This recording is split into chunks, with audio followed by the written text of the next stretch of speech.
So I just figured out a way to save a bunch of money on Amazon. Here's the deal. I don't know about you, but I buy.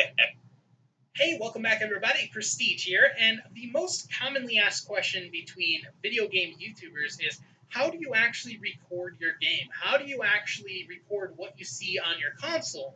And the answer might not be so simple for others, but my answer is pretty simple, and that is the Elgato Game Capture HD. Now, if you're a fan of video game YouTubers, you've probably seen one, if not both of these devices somewhere on somebody's channel, but I wanted to talk a little bit about them for myself, tell you guys how much rigorous testing I have put these things through, and talk about why I choose this over any other capture card out on the market right now. So for those of you wondering, you can check out the tech specs down below in the description. I'll have a link to GameCapture.com, and you can check out all the tech specs for yourself. But let's talk a little bit about what makes these two devices different. So the one on the left is the Game Capture HD. This is the original Game Capture HD, and I've personally had this device since early 2012, and it has not had a drop in quality whatsoever.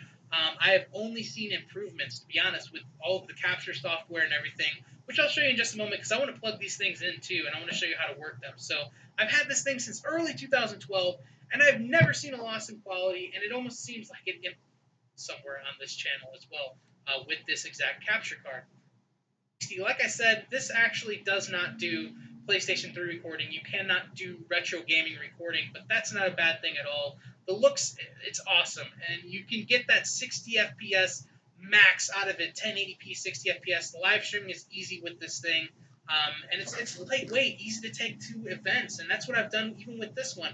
I've taken this to so many E3 events. I've taken it to so many events to record DLC for Call of Duty and everything of the sort. So they're so easy to manage and take care of. But how easy are they to actually hook up to a device? So let's talk a little bit more about that.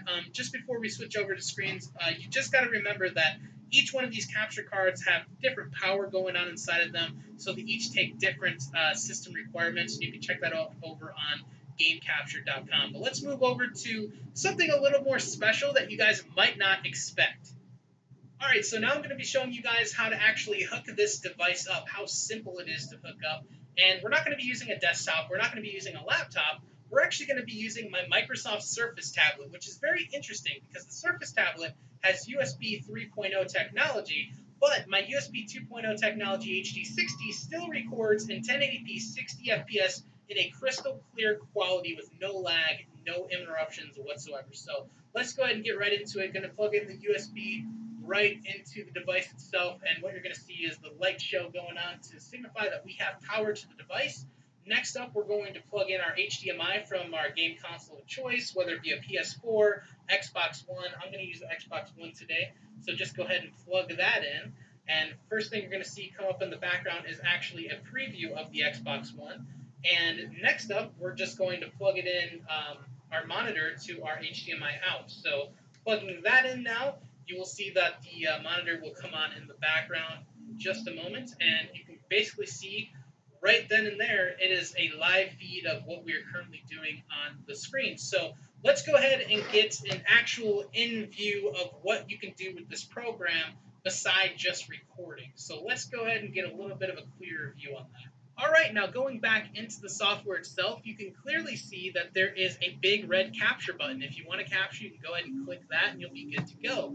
By far, one of the best features that the Elgato software has is the ability to retroactively record stuff that you may have missed. So let's just say you were playing a game of Team Deathmatch and you got a 5-man feed and you forgot to record it, you weren't pressing the big red record button. You can actually slide the bar back, record it, and retroactively get your gameplay back. Lag-free, crystal clear quality, just like if you were recording it as it happened. And I really, really like that feature. It has saved my ass a whole ton of times